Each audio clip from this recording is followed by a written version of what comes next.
Recording होगी, ठीक है। तो हमने कॉम्प्रिहेंसिवनेस के हवाले से बात की थी। इसमें हम नबी करीम सल्लल्लाहु अलैहि वसल्लम की हदीस के हवाले से जिक्र किया कि जिसमें उन्होंने इरशाद फरमाया कि I have been given words of great comprehensive meaning and speech has been made concise. तो ये अरबी ज़बान बिल्कुल इसकी मिसदाक है, जिस तरह वो एक्ट करती है, जिस तरह वो मीनिंग कन्वे करती है। तो नबी करीम सल्लल्लाहु अलैहि वसल्लम को उसमें से भी जो बेहतरीन चीज़ थी वो अता की थी। अच्छा, अब आज हम जो है सर्फ के हवाले से थोड़ा सा डिस्कशन कर लेते हैं। सर्फ बेसिकली है क्या, तो मैं इसकी एक वर्किंग डेफिनेशन आप लोगों को दे दूं। सर्फ हम कहते हैं कि जब अरबिक लैंग्वेज में जो हरूफ हैं उन हरूफ को जोड़ के अल्फाज बनाने के तरीके को सर्फ कहते हैं। इसको हम इंग्लिश में मॉर्फोलॉजी भी कहते हैं। ठीक है, दोबारा से दोहरा रहा हूँ, अरबी जबान में सर्फ उस साइंस एरिया को या उस नॉलेज एरिया को कहते हैं कि जिसमें हम हुरूफ को मिला के अल्फाज बनाते हैं। तो उन हुरूफ को मिला के अल्फाज बनाने में उसके ऊपर जो है हम वॉवल भी डालेंगे, उसकी एंडिंग के ऊपर फोकस करेंगे, उसके स्टार्ट पे फोकस करेंगे, उसके जेंडर को देखेंगे, उसके प्लूरैलिटी को देखेंगे। ये तमाम चीज़ें जिसमें हम अल्फाज बनाने के तरीके को देखेंगे, इसको सर्फ कहते हैं। जबकि जो दूसरा एरिया साइंस, जिस एरिया ऑफ साइंस है या नॉलेज एरिया है अरबिक लैंग्वेज में, उसको नहव कहते हैं।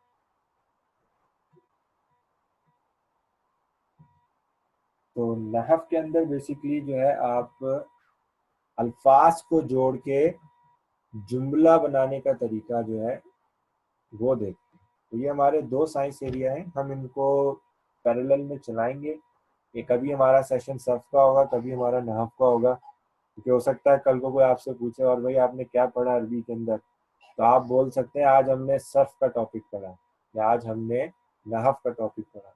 तो इनके दरमियान जो बेसिक डिस्टिंक्शन है वो यही है कि आपका जो अल्फाज बनाने का जो तरीका है कि जिसमें आप हरूफ को मिला के अल्फाज बनाते हैं, वो साइंस एरिया आपका सर्फ कहलाता है। ठीक है, हमने अभी देखा सर्फ में बेसिकली जो आपको मीनिंग मिलते हैं वो तकरीबन 2 से लेकर 7 मीनिंग उसके अंदर मौजूद होते हैं। जैसे हमने स्तनसरू की एग्जांपल पढ़ी है, स्तनसरू इटसेल्फ जो एक वर्ड है, इसके अंदर कोई 7 के करीब इसके अंदर मीनिंग्स जो थे वो हिडन थे। कुछ मीनिंग्स जो थे वो डायरेक्ट हमें उसके बेस मीनिंग से पता चल रहे थे जो कि इंडिकेटेड थे, और कुछ नॉन वर्ड मीनिंग थे जो हमें उसमें से हमने एक्सट्रैक्ट किए थे। ठीक है, हम पैटर्न्स देखेंगे इसके अंदर मुख्तलिफ, कि कोई जो वर्ड बना है वो किस तरह किस पैटर्न पे बना है, जिसमें उसकी वॉवल की कॉन्फ़िगरेशन देखेंगे। तो बहुत से ऐसे वर्ड है, अगर ये नसारा था तो ये मुसीरा कैसे बनेगा या ये अंसार कैसे बनेगा। ठीक है, तो ये मुख्तलिफ पैटर्न्स हैं जो इसके अंदर आपको नजर आएंगे। उन्हीं पैटर्न्स के अंदर इसके ऊपर जो है वॉवल्स लगे हुए हैं कि ये नसारा था, उस पर हमने फतह देखा था नून के ऊपर। अगर ये नुसीरा बनेगा तो नून पे जो है दम्मा यानी पेश आएगी, स्वाद के ऊपर कसरा यानी जेर आएगी। तो इस फॉर्मेशन को जो है हम पैटर्न कह देते हैं कि ये इसका पैटर्न है या ये इसकी डाई है। ठीक है, यहाँ ये हम कहेंगे पैटर्न है या ये इसकी डाई है। इसी तरह इनकी जो है एंडिंग्स जो इसके हैं वो आपको मीनिंग कन्वे करेंगे जेंडर प्लूरलिटी के, या आप आइडेंटिफिकेशन करेंगे उससे और मुख्तलिफ चीज़ों की। इसी में जो हम एक टॉपिक पढ़ेंगे वर्ब फेल बनाने का तरीका। ठीक है, तो अभी मैं इस डिटेल में यहाँ नहीं जा रहा, मैं यहाँ पे एक नया टॉपिक अभी इंट्रोड्यूस कराने लगा हूँ कि हम अभी एक अरबिक लैंग्वेज का मैप देखेंगे। कि मैप जो है वो हमें थोड़ी चीज़ें आइडेंटिफाई करेगा कि हम अपने कोर्स को स्ट्रक्चर कैसे करेंगे लैंग्वेज के अंदर। ठीक है, तो मैं उसके ऊपर जा रहा हूँ। मैं वाइट बोर्ड खोल के यहाँ पे आपके सामने जो है ना उसका मैप ड्रॉ करूँगा। तो असल में एक मिनट मुझे टाइम दीजिए।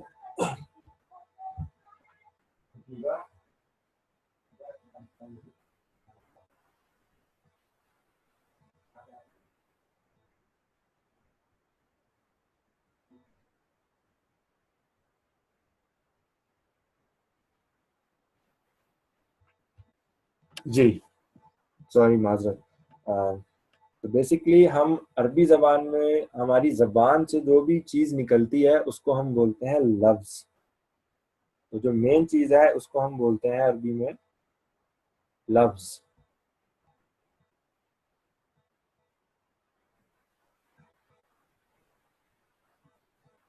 इंग्लिश में हम इसको बोल सकते हैं अटरेंस।